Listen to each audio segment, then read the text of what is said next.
In this video, I'm going to show you how to hyperlink in StrawPage. Now, the first thing you have to do is select something where you want to add a hyperlink. This is possible with text, with symbols, icons, and a lot of different things as well, okay? So let's start with text. Now, if you want to add a hyperlink over the entire text, just like this over here, you can click on that specific text. And then at the bottom here, you'll have to basically scroll towards the right a bit like this, and you want to click on link. And this is where you can paste your URL over here. And this is then going to be your hyperlink just like this. You can go and exit this, and whenever somebody comes to your page, this is going to be a hyperlink, okay? However, this is going to put a hyperlink over the entire text. Now, if you want it to be only like over a simple singular word, that's also possible inside the classic editor. So if I go over here and if I actually create a new text block just to show you, so I'm going to go and click on text over here. I'm going to just select the new editor, and I'm going to type in hello there we go, and I'm going to leave it like that. I'm going to make it a bit bigger just for you to see. Okay, there we go.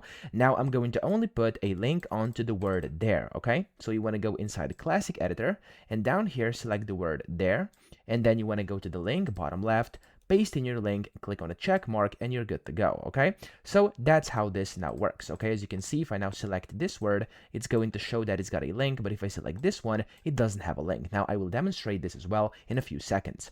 If you want to do this using like symbols, buttons, or anything else, images even, you could click on it, and then here just look for a link, click on the link, type in your URL, there we go, and over here you can do the same. You can use the link, there we go. So it's pretty much the same process every single time. Now if I go and actually save this page over here, I'm going to publish my site, there we go, and then I'm just going to demonstrate how this looks and how this works. You'll see what this actually does. Now here, I have a hyperlink over my entire text, so as you can see, it's kind of allowing me to click this. If I do, it takes me to my YouTube channel. The same goes with this symbol over here, it takes me to my YouTube channel, and the same with this shape over here. However, if I go up top, if I hover over hello, there's no link over that, but there's a link over the word there. So if I click on there, it's going to take me to my YouTube channel, and yeah, that's it. So I hope this video helped you out. If it did, please subscribe to the channel and help me out as well.